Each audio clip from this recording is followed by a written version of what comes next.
بسم اللہ الرحمن الرحیم ناظرین السلام علیکم۔ نیوز چینل کھاریاں گزٹ میں ہوں گل بخشال۔ کھاریاں تو کھاریاں ہیں۔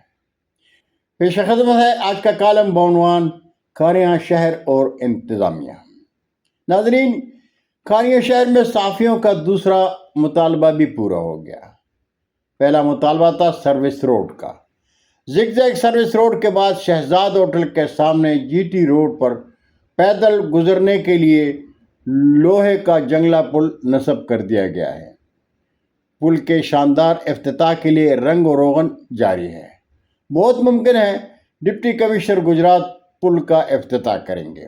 ڈپٹی کمشنر صاحب، مقامی انتظامیہ اور افتتاح کے موقع پر تالیاں بجانے والوں کے ساتھ بہت پہلے اور آخری لوگ ہوں گے جو پل پر سے گزریں گے۔ ہم شہری اس پل پر اس لیے نہیں گزریں گے کہ ہم زندگی ہتھیلی پر رکھ کر جینے والے لوگ ہیں۔ ہمیں جی ٹی روڈ کے آر پر جانے کے لیے دوڑنے میں لطف آتا ہے۔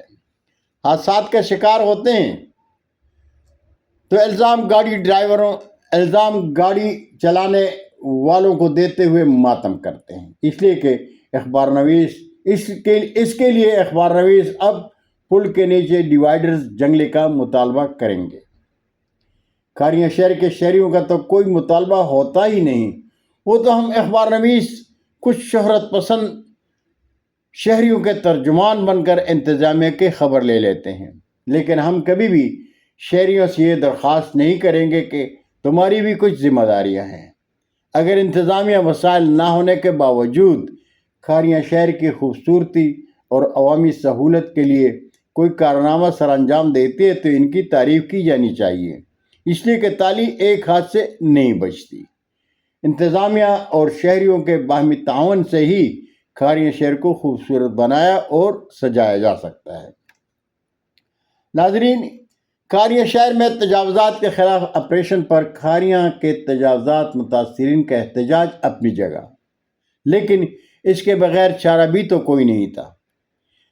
کھاریاں کے غریب شہری تو جی ٹی روڈ پر قابض تھے، راشا بازار سے گلیانہ روڈ تک، دوسری طرف ڈنگا روڈ اور جی ٹی روڈ کے سنگم پر جنرل بس اسٹینڈ کے داخلی راستے پر تو فروٹ فروشوں کا قبضہ تھا، ان سے بتھا لیا جاتا تھا۔ دیگر ویلے تو فروٹ فروش جی ٹی روڈ پر ریڑھی بازار لگا کر ٹریفک جام کر لیا کرتے تھے۔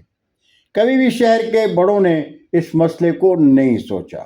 اگر انتظامیہ نے شہر کی خوبصورتی کے متعلق قانون کے دائرے میں سوچ لیا ہے تو کوئی جرم نہیں کیا۔ آج کھاریاں شہر کے مرکزی چوک کا چہرہ کھل گیا ہے، اس کے لیے شہریوں کو انتظامیہ کا شکریہ ادا کرنا چاہیے۔ بہت شکریہ ناظرین، زندگی نے ساتھ دیا تو برقی رابطے میں پھر ملاقات ہوگی۔